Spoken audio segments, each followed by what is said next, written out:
Hello everybody, and welcome back to Jake Talks, today's relationships show.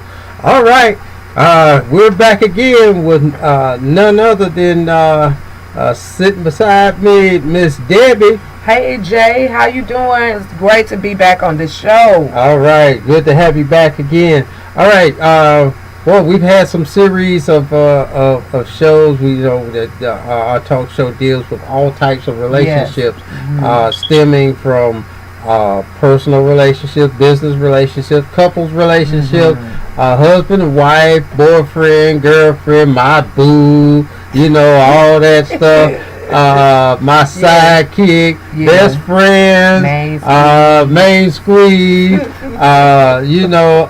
family relationship, right. Parent-child relationship, church member relationship, religious, spiritual relationship. We deal with every type of relationship that there is. So we don't want you to get it twisted. If we, when we say relationship, we know the first thing that comes in your mind is that it's dealing with a couple, or husband and wife, or boyfriend and girlfriend. But you have to remember that anytime you come in contact with another person, there is an establishment of a relationship. Even your enemy can be a relationship. You come in contact with your enemy, you might be fighting and trying to kick each other down to the ground, but that's not too great of a relationship. Right. I mean, but it is a relationship. Bad to say. Right. So anytime you come into contact strangers, all right, so there is a type of relationship. So we want folks to really understand this show deals with all types of relationships, and we have been questioned about, are we a religious show? No, we are not a religious show. However, it does fit that if we talk about anything pertaining to religion, church, spirituality, that is dealing with the relationship within that arena or that venue. It could be, dealing with your church members, could be dealing with your relationship with God. That's a relationship. So we deal, as I said again, with all types of relationship. And this show is brought to you based upon facts, proven statistics, evidence, and observations that have foundation and substance. We don't bring to the table things of personal views or what we feel like it should be, or anything that does not have substance. Prayerfully, hopefully given direction. And so I just wanted to put that out there as not a disclaimer, as an understanding to the basis of this show. Yes. And moving forward, our show topic today. Since we talked about relationships. Talking about relationships. Here's something that takes place in relationships seemingly quite often in all venues. This topic is titled, do we often blind ourselves from what we see? In other words, blind, but now I see. Do we often blind ourselves from what we see? Yeah, I think quite often we do, if we're honest, Jay. If we're honest, some of us are guilty of that, of blinding our eyes or closing our eyes. to what we see in our relationship. Now, you just explained to us, that any relationship, any contact that you have with another person is a relationship, whether it's a brother and sister, mother and daughter, father, whatever. Whatever that thing is going on in that relationship, as a negative point, maybe, you close your eyes to it because you don't want it to be that. Okay. So you might be saying, okay, well, Debbie, what are you talking about when you say that? Okay, so since we're talking about relationships, and most of the time we're talking about husband and wife, or somebody that you're dating or something like that. If you see something that might come off as a light that goes on for you, whether that person is a cusser or a drinker or whatever that thing is, and you close your eyes to the fact that no, that's not what it is, then you're deceiving yourself. Your eyes are blind to it until it gets to be a problem, and you have to address that thing sooner or later. So, are we blinded to what's going on in our relationships? Yes, for the most part, because most of the time you may not want to address it at that time or even accept it. Yeah, I agree, Miss Debbie. Sometimes we don't want to address something. We tell ourselves it's not so, or and then sometimes we have molded ourselves to a state that we unconsciously blind ourselves because it has become a regular practice. Sometimes what we call denial. We sometimes practice denial to a certain point that we become so natural at it and don't even sometimes realize we're blinding ourselves, that we see stuff that we have practiced so much, telling ourselves that it's something else other than what we see. Here's I'll use the couple thing, and we, many times I've seen, and where someone will hook up with somebody where they like some things about them or what they got going on, but then of course there's never going to be a perfect person. There'll never be a person that is perfect, but that we will have some kind of area about another person that we may not agree too well, or may not really be one of the something in the criteria of the personality or possession that they may have. That we, it's like, but we see some things about them or what they have may be materialistic. And so we'll hook up with them, and sometimes it may be, they got a nice car, got a nice house, they got money in the bank. So we'll let certain things overshadow some other things that we know we don't like about them. Well, they got all this going on. They got money in the bank, got a nice car, got a nice house, dressed real nice, they looking all sexy and all that. But I like all that, but then they cuss a lot, or they use profanity a lot, or they got a temper problem, or whatever it may be. They may be a pack rat. They got a nice house, got a nice car, got money, but they got these shows on TV, about the pack rat. I mean, hoarders. Hoarders. That's why I was about hoarders.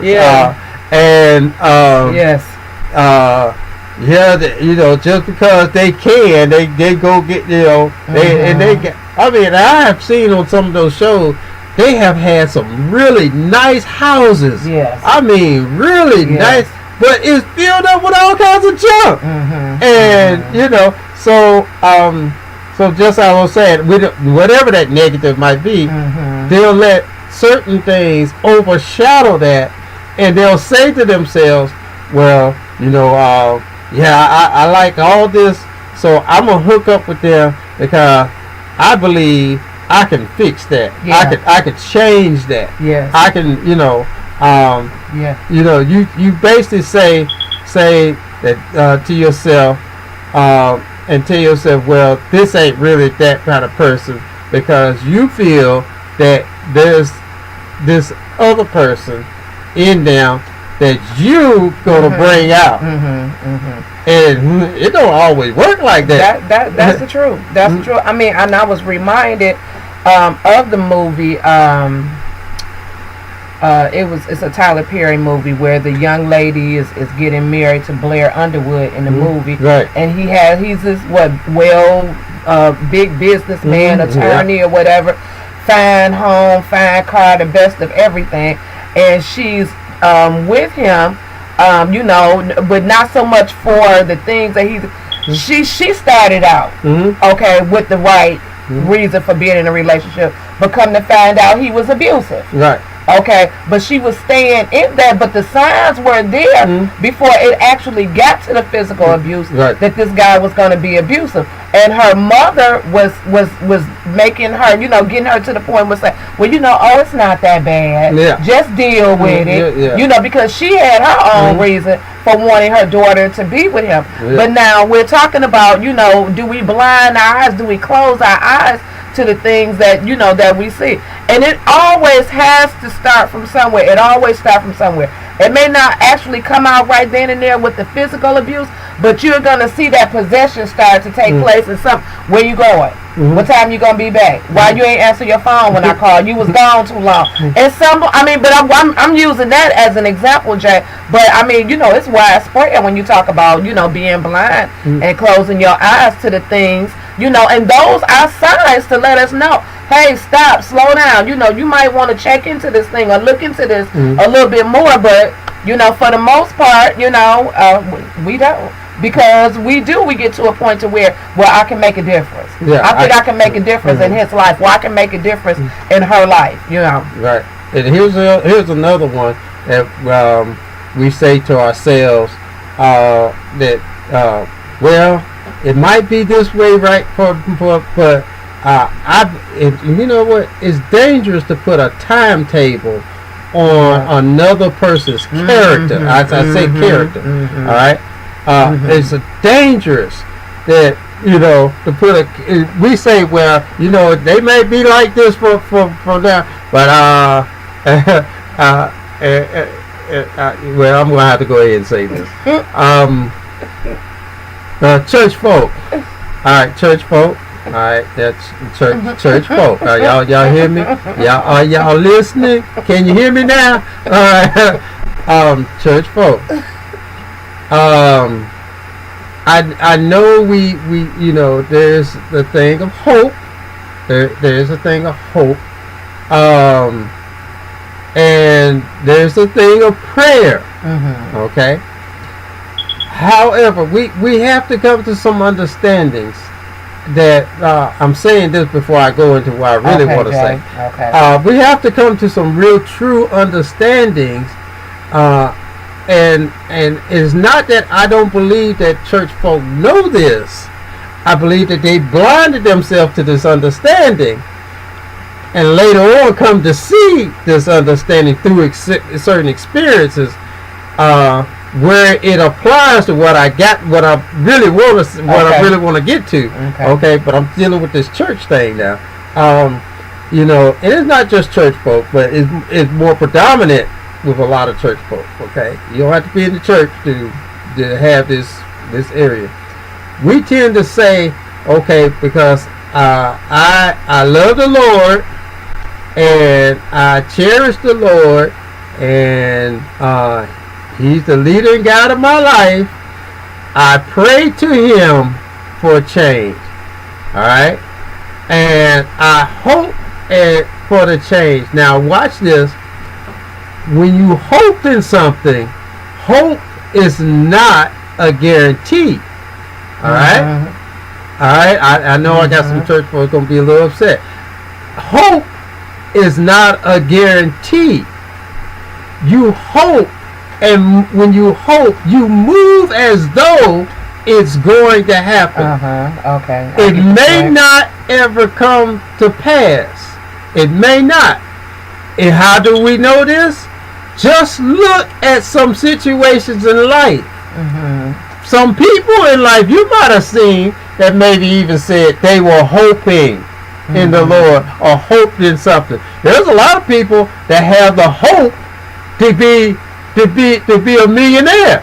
You know what I'm saying? I said that to be a millionaire, to be really rich. They have the hope of being really rich, and up until their death, never received that. Okay, you hear what I said? All right. I'm just using that as one point. All right. There's several points, but we only got a certain little time on this show. All right.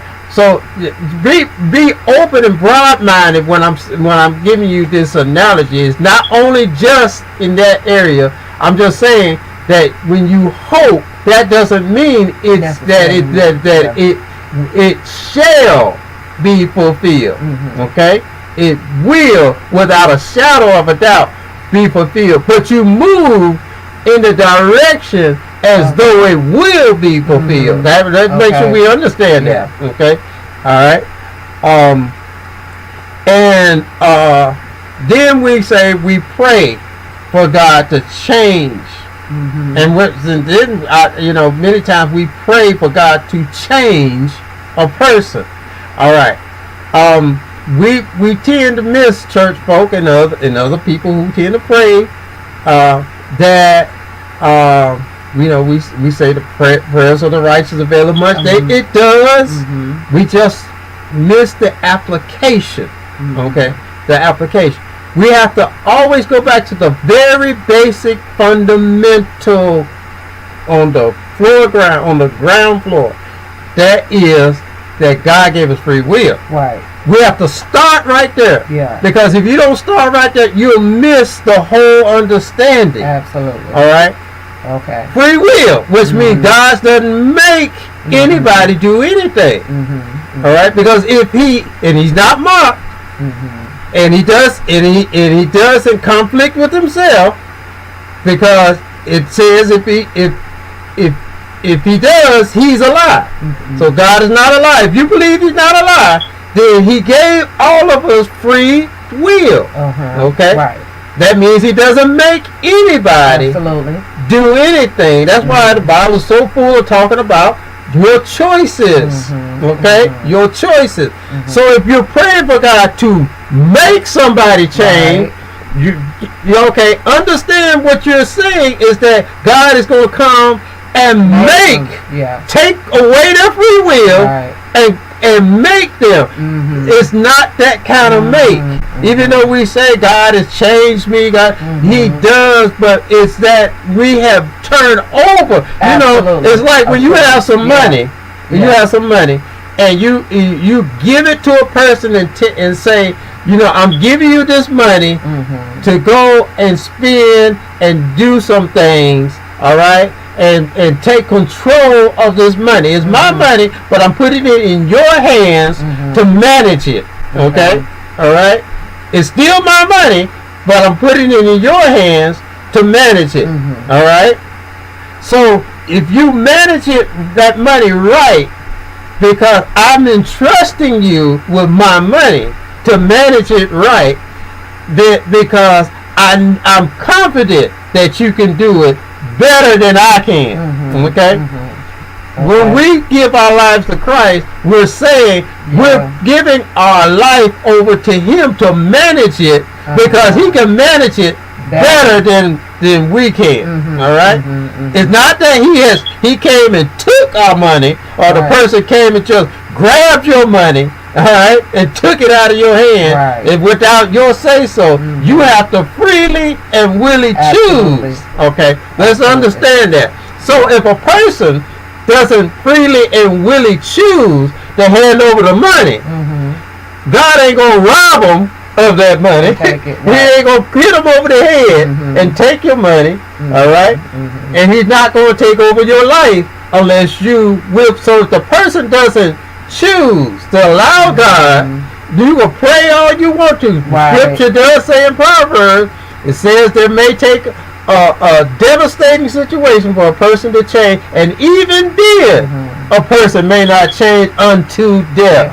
Okay, unto death. Okay. So a person may not ever allow God to come in to manage their life, even though you're praying. Yeah. See? Even though you're praying. Yeah. All right, and we have to understand that, because that we're blind, and then sometimes we wake up and see that person ain't gonna change. We don't spend years in investing, and we finally wake up our eyes and say, you know, I could have been doing so much different stuff. Yeah. I could have been with somebody else. Yeah. I see you ain't gonna change. Yeah. All right. I've been praying and praying and praying. Fasting and praying, and then you want to get mad with God. God, you ain't listening to my prayer. Oh, Lord. It's because you prayed in a miss. You were blind, and you need to see. And I think that it fits along in a category. You know, Jay, when you talk about, you know, but we're talking about relationships, and it's the same thing like with an addiction. You have to, in order to get over or kick the addiction. What's wrong? Say it for me. Addiction. My tongue was somewhere else. Addiction. You must first acknowledge that you have a problem. Right. Okay, so it's like with anything else, you know, whether it's drinking, cursing, you know, whatever that thing is, you must first acknowledge that you have a problem. Now, if the person that's doing it, if I'm the one that's doing it, and I don't acknowledge that I have a problem, or I think it's, you know, everybody else and not me, then it don't matter. Like you was just making a good point. It don't matter how much they pray for me, my friends and my family pray for me. If I have not acknowledged it or accepted that thing myself, it's not going to do, you know, I'm not saying the prayer is not doing them any good, but it's not doing anything for me, because I'm not making the choice to say I have a problem. Right. You know, so when you talk about being blind, you know, to those things, and I mean, you know, if we're honest with ourselves, Jay, you know, some point in time, you know, somewhere in our life, you know, we walk that road, you know, to that. But the thing that we want to get across is, at this point, is that when you see it, just know that it is what it is. Right. Okay. No, I mean, now when you can deal with it now, or you can deal with it later on, and the problem is just gonna be bigger. But it is what it is when you see it. Whatever it is what it is. Now, are you gonna address it and deal with it now, or are you gonna let that thing linger on and fester, and then it's gonna get worse by then? Right. Many times that's what we do. We say we don't want to deal with it right now. I'm going to wait and see how it plays out, you know, and all that. But, however, the worst time to actually deal with something is when you have gotten to a point where you are so fed up. Your anger level is so high, and that is really the worst time. It is to actually deal with something, and you know, and it really is, folks, because the only reason it gets like that is because you're blinding yourself, and you're not telling yourself the truth of what you see. Or the way it really is. Yes. You give excuses, or it's not really like that. You make alibis. You know, you kind of soften it. You stroke it. Yeah. You know, when we say this phrase, the truth is like a two-edged cutting sword. Yeah. And it really is. It really is. Because it's hard. You know, it's so funny how we don't want folk to lie to us, but how easily we lie to ourselves and accept it. It's so interesting how we as a people don't want nobody to lie to us, but we'll lie to ourselves and deceive our own selves and accept it. Yeah. I mean, and it's people that I know, Jay. I mean, honestly, they'll tell you, you know, the first thing they'll tell you, As if you talking to them, or if you saying to them, I don't like this. I'm gonna tell you one thing. I hate this more than anything else. Is a liar. Is a liar. But you made a good point as to say, but we lie to ourselves about whatever it is. If the teacher is calling you every other day saying that your child is at school cutting up, right? And you saying, no, that ain't my child. I'm coming up there and I'm gonna get this thing straight, without even checking it out to find out what it is. And I'm gonna tell you, and this is a true fact. I saw this probably it was sometime last year where it was a case where a student in another state was cutting up, and so they had been calling the parent and letting the parent know, look, your daughter, your son is up here, cutting up. We can't do anything with him. We can't deal with him. And so the parents were saying, well, no, that ain't my child. I know that ain't my. So what they started doing was videotaping while the child was in class. And so when the parents finally did come up there, which they didn't come with the mindset, okay, well, let's get to the bottom of this. It was, I'm coming up there and I'm gonna talk to them and I'm gonna tell them off because I know that ain't my child. But then when they presented the video, there was no, you couldn't deny it. You couldn't deny it. And the first thing that the principal said was that, is this not your child? Is this your child? And the parent was like, yes. Okay, well, here it is. And the parent couldn't, because what else can you do with and here we go again, with the proof right in front of you. Right, proof right in front of you. I don't know. And I agree with that because we'll be. I've heard parents say, "Well, my child don't be doing that at home." You might be. Teachers can't spank your child anymore. They cannot hit your child anymore. They used to be way back in the day. That I remember I had this teacher named Miss Bosley. She had a paddle that was like 15 inches long and about 8 inches wide. There wasn't a butt it couldn't fit. I don't care how big you was and how skinny. You better hope you are big and you have some padding on you. Yes. Because Miss Bosley she called it the beast. Okay. And it was a beast. And I'm going to tell you, before they passed them laws, if you cut up in her class, she will bend you over. And the beast will take care of you. All right? And so, nowadays, in schools, they can't touch your child. They better not touch your child. Yes. But see, you saying, well, they don't act like that at home. See, you got the right in where they try to take that away from the parent. But they more scared of you than they scared of the teacher because they know they could get away with stuff at school. So you sitting there saying, no, they don't act like that at home, so that couldn't be my child. And a lot of times, we talking to children, but it don't have to be just children. Grown adults. Yeah, absolutely. Grown adults. And you got folk that do crimes and be coming home and they be just as nice. Get back out on the street. And they was this one movie. I can't remember the name of it, but there was this one movie. The boy was a good family home. Rich and all that. Nice area, rich area where they lived at. He decided he gonna run with his school partner who was in a gang, and he get himself caught up in the gang. Okay. So he reporting at home, looking all nice and gentlemanly and everything. Get back out in the street, running with his gang and partners, cutting the food, doing drive-bys and all kinds of stuff. Living a double life. Until he got arrested one time, and his dad was talking about suing the commissioner and everybody. And came to find out his son was in the gang. So it's signs there now, and we talking about are we blind? to a lot of the things that go on in our relationships, whatever relationship it is.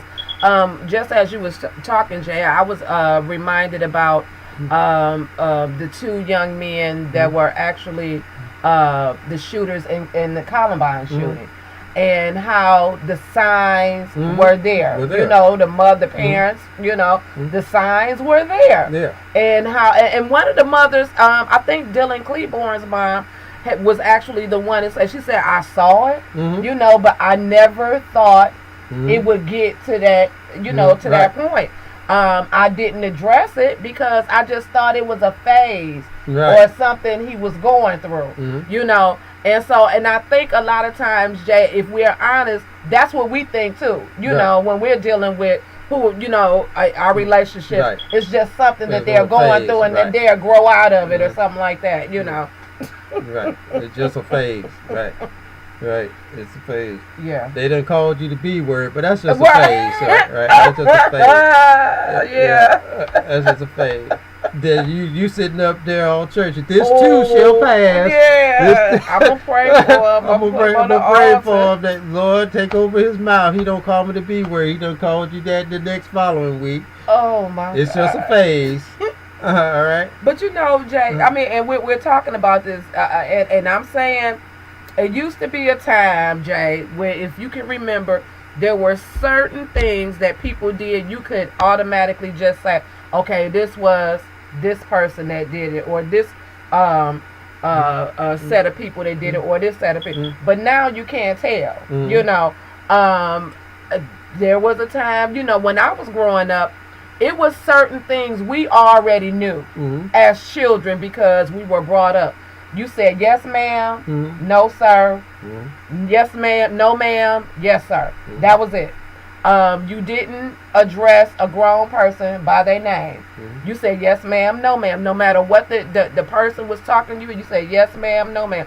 Now, I have some cousins to this day that, their mom was kind of slack in allowing, certain type of communication to come out of their mouth when they were growing up. And I can remember, their mom would call them and they'd be like, what, Dorothy? Like what you want? Like what you want? And I'd be like, I was like, oh, y'all for real? Y'all can say that to y'all mother? But we knew that, when our mother called us, it was yes, ma'am, all that what, and hold on a minute, I'll get back with you in a minute. That kind of stuff just wasn't, So when you talk about being, now see, these same ones, they grew up over the years and started, doing little things, and each one of them got a record, let me just say that. Okay. And I'm not saying that has anything to do with it, but I'm looking at the fact that maybe if some of the activities or the things that were going on when they were little had been stopped,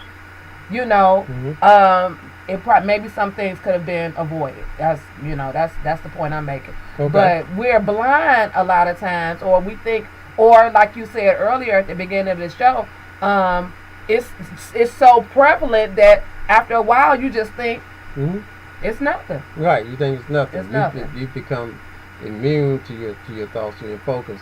And I kind of want to plug in. We've shared on the show on different topics, but it came up. I think a lot of times it's due to how we pay attention to people. We get to try to learn or get to know people by what they do to us, for us, and with us. Right. That counts, but it's the three worst ways. I'm not saying that you should never use it. I'm just saying it's the worst ways. They do count. They have validity, but a low percentage of validity. As to getting to know a person, like they give us flowers, or they open the door for you, or they take you out to eat, or they give you presents. I mean, all that kind of stuff. That's the stuff they do to you, with you, for you. Okay, that's really the worst ways to get to know somebody. The best ways. Remember I said that. They're not saying those don't count. You keep your notation on the other stuff on that still. But don't make it your prime focus. Your prime focus, the best way to get to know somebody quickly. Sometimes folks be saying, you got to be around a couple of months or years before you really kind of get a somewhat adjustment as to who they really are. No, sister and brother, no, you do not. This is proven psychology. Okay, you can get to know somebody or at least enough to make decisions if you're honest with yourself. You gotta be honest with yourself on the stuff you see. Okay, but the 3 best ways to quickly get to know somebody or get to have some view of the person and who they are is this: what they do to other people, not you, to other people, for other people, not you, and with other people, not you. Now, when I say to other people, for other people, with other people, all right, is situations such as, I'm gonna give you some examples. What I'm saying, okay, they're nice to you. They speak nice to you. They speak proper. They're very polite. They dress you correctly. Don't call you out your name. Don't use profanity. I mean, they got it all tight. You like, oh my boo, my girl, boy, she's so nice. She talks so sweet to me, and all that. That's the stuff they do to you, with you, for you. Okay, but you in the vicinity. All right, you around them. You just so happen to be around them. Right? They don't see you. You don't even exactly have to be around them. You can get the word back, But especially if you're around them, you see them around their family. You hear them cussing them out. Yeah. You hear them bad mouthing them. You hear them. They're around people they call their friends. They call them their friends, especially if they call them best friends. So they hang out friends. They doing stuff to them. They got temper problems. Right. Them. They impatient, all that, snappy. Sometimes want to cuss them out and all that stuff. I mean,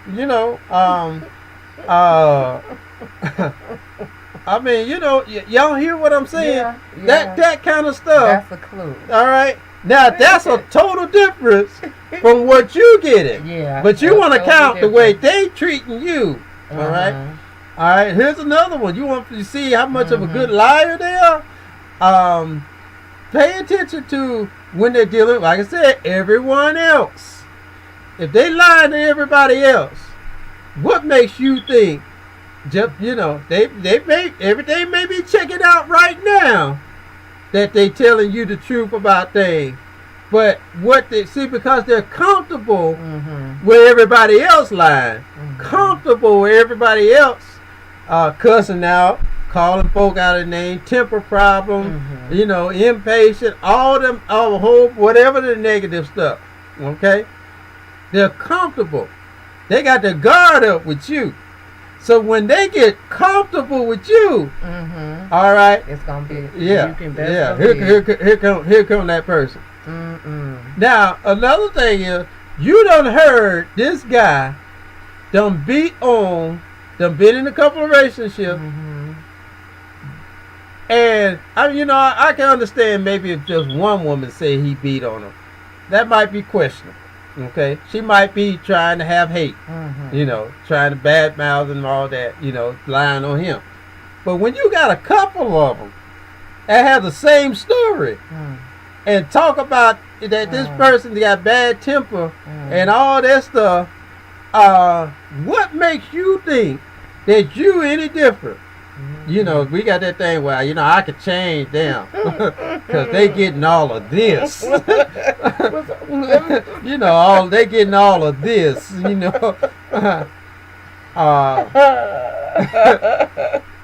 he ain't gonna be doing that to me because I Oh. cut him down. Why you want to go in it anyway? If you got to be have that challenge Yeah. and thinking that if you do, you gonna cut him down. Yeah. And especially, Jay, I mean, you made a good point. Especially if you have some idea, that this thing is going on, whatever it is. Okay, for a good example, you're talking about, womanizing or, guys using me. I mean, that go both ways, but I'm just talking about women. Ladies, if you meet a guy and and you start, here, and I mean, don't get me wrong, you ain't supposed to just take in everything, but find it out for yourself. Find it out for yourself. And if what you find out for yourself personally is some truth to it, don't think that you can change him because you're not going to do it. Don't think that you can change him. I mean, the sign is there. If you meet him and he got another example, a bunch of babies. He got quite a few babies, and you find out that he's not really taking care of the ones that he have here. Okay, so you go and you get pregnant by him. What do you think is going to happen? What's going to make you any different from the babies the ones that he already have and the ones that he are not caring for? I'm just using that as an example. That don't have to be. I'm just using it as an example. What makes you any different? Right. And then we find ourselves back in prayer meeting.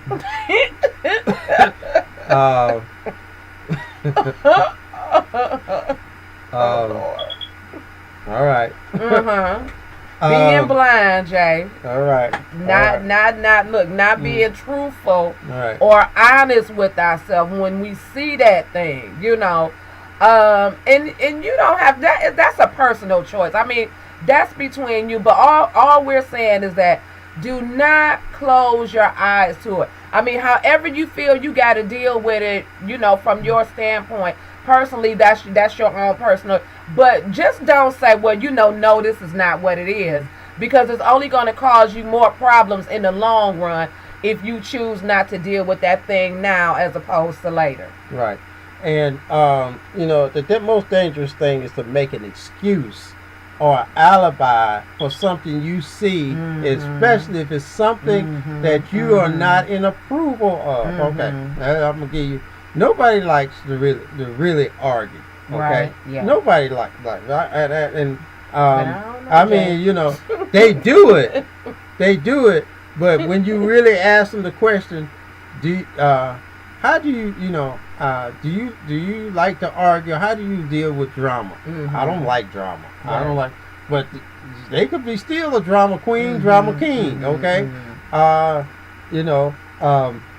not realizing that they really accepting the truth, but but when you ask for the response you get, statistics show that people respond to the question saying they don't like to argue, they don't like drama. Okay, regardless of whether or not they're the initiator or whatever, their response to the question is that they don't like it. Okay, but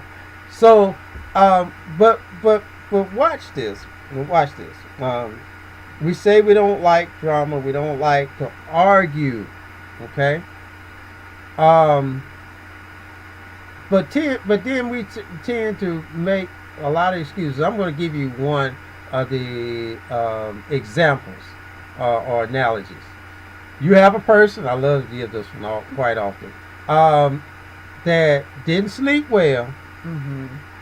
They get up and they're complaining. They getting on your nerves, your last nerve. I mean, you ain't did nothing to them. Just because they didn't sleep well, didn't get enough sleep, they get up and they getting on your nerves. They doing all kinds of stuff, making your day a very miserable day. Yes. Okay. Yeah. And then they want to testify and say and admit. Well, and listen to how this sounds. I mean, just sit back, folks, and listen to this. And then they'll say, well, I didn't get much sleep last night. That's why I'm cranky. And they admit that they know that they're getting on your nerves. Now, when you admit something like that, what you're really saying is that you know, and I made a choice to do it. It wasn't spontaneous. You make a choice. Now, if it's more than one time, then evidently, watch this, we're blind, but now we see. Okay? We have blinded ourselves to the truth on this point. If it's happened a few times, then evidently the truth about that, or the real understanding, is this person is making a continuous choice to, because they themselves know that if they don't get much sleep, that they tend to be more cranky, okay? All right? Or aggravated and on people's nerves. They know this much about themselves. So now it's really now down to a choice. Since I know, if I'm just gonna say if it was me, which I'm not like that, but if it was me that didn't get much sleep, and then now I would have be placed in my mind this choice. Okay, I know I'm waking up. I ain't getting much sleep. I ain't feeling great. And I know that if I get around somebody, because I done seen me do this a couple of times, I'm going to be getting on folk nerves. So what can I do about it? Okay? Do I choose to go be around these people? I can choose to also say, now's not a good time to be coming around me, because I know the way I'm feeling right now, I'm going to get around on your nerves. I'm going to aggravate you, and I'm choosing to try to stay away from you because I know me. Okay? But instead, I might choose to say, oh, what the heck, I'm fixing to get on some folk nerves. They going to get to feeling just like I'm feeling. I don't care. I don't, And what is that saying? That they don't care. That they don't care. Yeah. They don't care. Yeah. All right? Yeah. And if they don't care, how can you make an alibi for that? They don't care that you are being miserable from them. But yet they say they love you. Yeah. That's like, Jay, along the lines of, now I'm talking about, abuse, and I'm not just saying it's the men. I'm saying because abuse can go both ways. I mean, it's in the hat all the way across the range in many forms. But like when a woman is being physically abused, and you talking about making excuses for why you do what you do, whether it's the man or a woman. I did that because I love you. I love you, or he's blackening your eyes and things like that, but then turn around the next 5-10 minutes and tell you, baby, I love you. Really? Yeah. Really? But the excuse is, I do this because I love you. Because if you wouldn't stay gone 2 minutes after the time you supposed to be here, then this wouldn't happen. But I love you. That's why I do this, because I don't want you to be. Really? And then the woman says what? Okay, I understand. I love you too, baby. Right. Really? Right. Okay. Yeah. But at the same time, when you get hit, you're saying to yourself, I don't like being hit. I don't like this pain. I wish he would stop. But at the same time, because you don't, that's not in your, that's not in your criteria. All right. So when and we're just that's just a form of it, Jay. But we're talking about being blind, closing our eyes to the things that we see, that we deal with in our relationships. And I've just come to the point on a personal level that I choose to deal with things now as opposed to it being later. I mean, because it's not going to do, it's going to be more harm done later when you try to or say, okay, well, this thing is what it is, or it'll be all right after a while. If I don't say anything, it'll be all right, or the one like we do now where I pray about it, And you made a good point about, you know, how God gives us a choice. He doesn't make us do anything. So now if I know I get on your nerve, you know, that thing bothers you, when I have a negative, you know, words coming out of my mouth, you know, and you saying, well, I'm praying for you, Debbie, because, you know, I'm hoping that God change you. That's good and fine. But if I don't feel that way, if I don't feel that that I need to be changed, then that's not gonna be a change.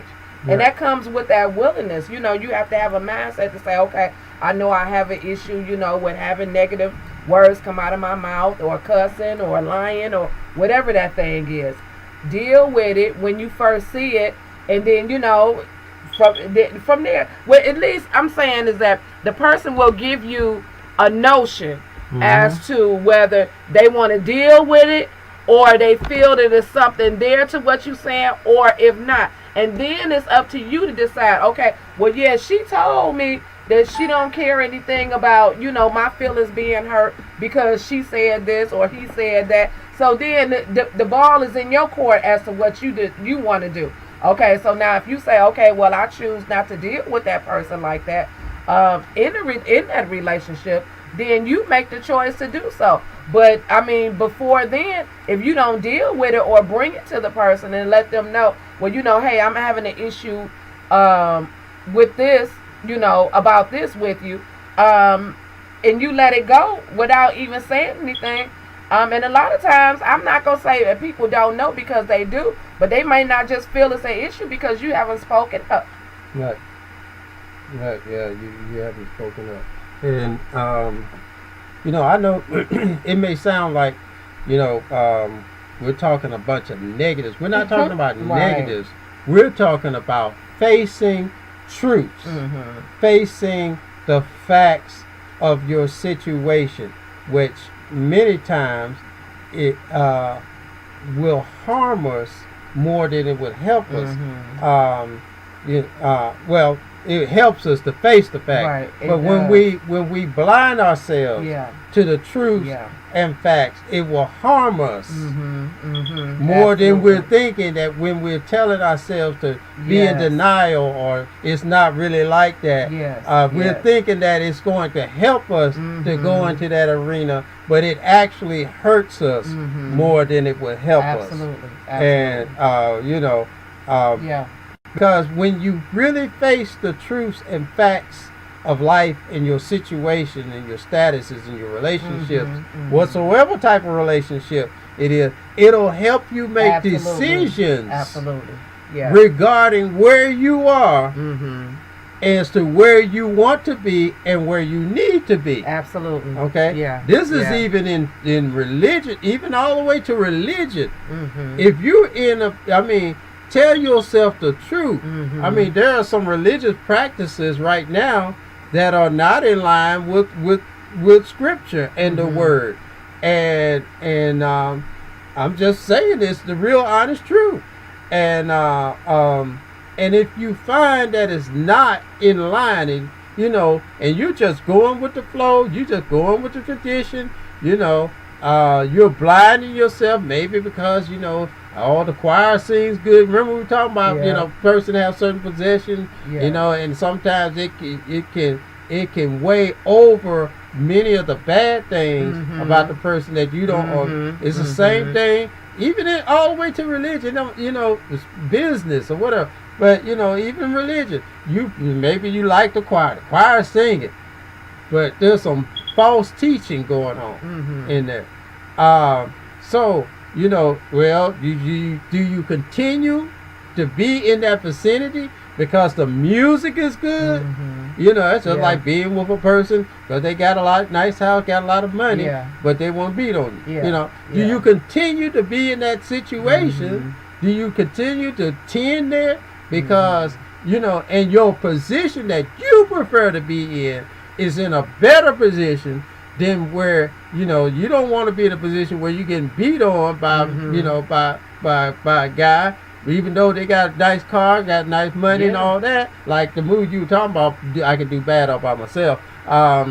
But the same thing, if your position in religion is trying to be to be more Christ-like, if you will find it more difficult to move that direction if the teaching is not coming across as the correct teaching that you need to have to move forward, because it's a hindrance. Not saying that you can't still move forward, but the scripture says, what ye do you have association being of God with the association of the world. And the association of the world is anything that is against the right teaching, anything that is against the right direction. So I'm just saying, this whole topic spews to all types of relationships. Yeah, it does. All right, all types of relationships. It does. Jay, I was reminded as you were talking, and we're talking about, being blind to the truth and not opening our eyes and seeing things for what they are, or opening our eyes and seeing things for what they are. I can recall back when my son was first diagnosed at a young age with autism. Now, when the doctor initially told me that that this is what it was, I was like, at first I did say, in my mind, like, no. But then I had enough in me to say, okay, well, let me get another opinion. So I went and I got another opinion, and the diagnosis, was the same. And it was at that point that I had to make a decision. Now he was young. He was like about 3 or 4 when he was first diagnosed. Now I could have said, well, I'm not going to worry about that now because I think it's something he'll grow out of. I could have said that. But I would have been doing him more harm at that time had I done that. So I had to look at the situation and say, okay, Debbie, this is what it is. Okay, so I made the decision to get him some help at a young age, and that's what helped him up until this present time. So what I'm saying is that sometimes you have to face some hard truths about your relationship, whatever it is. But if you face that truth, when you see it and you go ahead and deal with it, you will see that in the long run that you really have come out on the winning end of that thing. Right. And so for me on a personal level, I was so glad that I looked at that truth and I saw that, yes, it did hurt me, because my thing was it something that I did that caused this? Now, I could have sat in my denial and my, oh, woe is me, and how could I have done this to him, and, what can I do? But my thing was, how can I get him some help now so it won't be a hindrance to him later on in the future? Right. Right. Yeah, that's really good. Folks, we've been talking about do we blind ourselves from things that we really see? And the answer is really, really true. I think before we go, I'm gonna bring up this other one. We all tend to joke. Comedians joke on this one because it's so evidently true. Somebody who gets caught cheating, then the person that is that catches the other person tends to say, now they see it. I'm saying the person, if it's a caught moment. It was a cult moment. Yeah, if it's a cult moment. I'm not talking about, circumstantial evidence, such as somebody, somebody you caught in the act. Somebody comes and tells you, you actually caught in the act. Yes. So, the person that is catching, or the witness, right? Here's what tends to come out most of the time. What are y'all doing? You done caught them. You see, you done caught them. You see what you see. I'm just using that one because that's true. I mean, I even, it's funny. Movies are based upon real life situations. Some, there's some exaggeration, but the main basement of it is from points of things that have happened in real life. Okay, that's where they get their ideas from. Now horror, that's a little way out. But we're talking like dramas, suspense, stuff like that. They come from situations and statistics of real life. There's, so you take like one, and it's been in real life. Somebody's with somebody, and then something goes down, and one person kills another person. Listen to this. You're there with them, and you ask the person that killed the person, "What did you do?" You sat there and watched them do it. Do that. Yeah. And you're gonna ask the question, just like the person catching somebody in the act cheating. What are you doing? You actually need them to tell you. And you see them there. You see them, but you actually need them to tell you what you saw. Okay? And you know you saw. I think that's shot, Jay. And you know you saw. And you know. Because you really don't want to believe it really happened. Do we really blind ourselves for what we see? You really want telling yourself that what you see it ain't really what you see it. You really want to try to convince yourself that what you see really ain't what you see. And a lot of times when you tend to ask a question, knowing what you see, and they know what you saw, but most of the time the response comes, it ain't really what it looks like. It ain't really what it looks like. It's not what it looked like. It's not. And you say, okay. And you saw with your own eyes what happened or what's going on. It's not what it looked like, though. Your eyes does not see what you think they're looking at. Wow. Yeah. All right. Yeah. Okay, Jay. If you tell yourself any degree, any percent less than what you actually saw, you have blinded and lied to yourself, to the truth and whole truth and nothing but the truth of what it is that you see. And we want to quote that so much. I don't want to be lied to. I want the truth, nothing but the truth and the whole truth. But we don't tell ourselves that.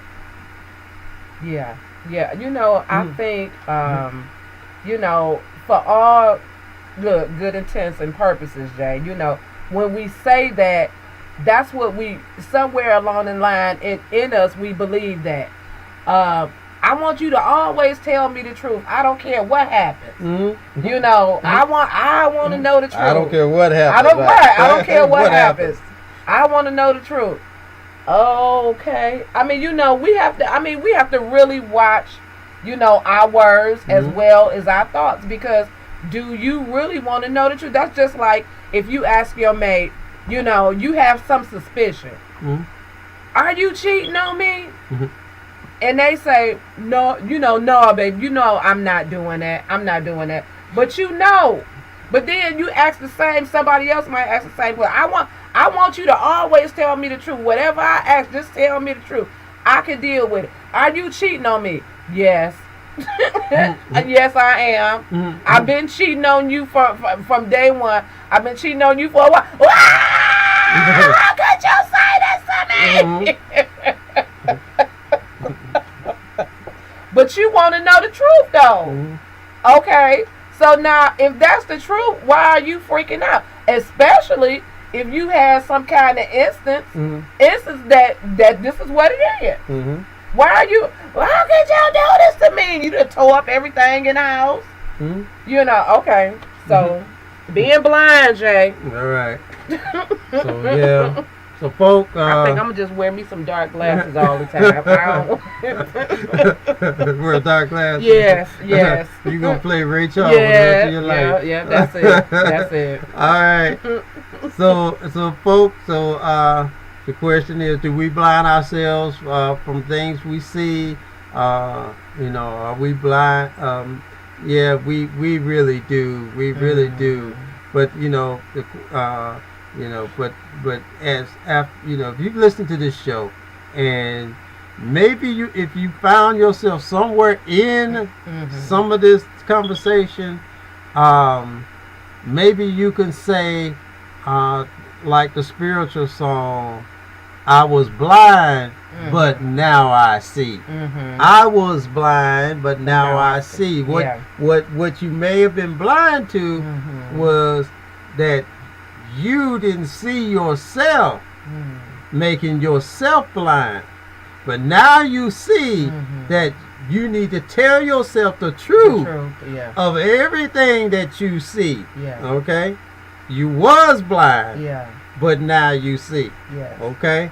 So we pray that everybody who may have listened to this show may have received something. But it's time for us to clock out. And we ain't blinding ourselves to that. So we're going to get ready to get on out of here. All right. Because we got to do another show on the next following week. See y'all back. Bye-bye. All right. Bye-bye. Thanks for tuning in.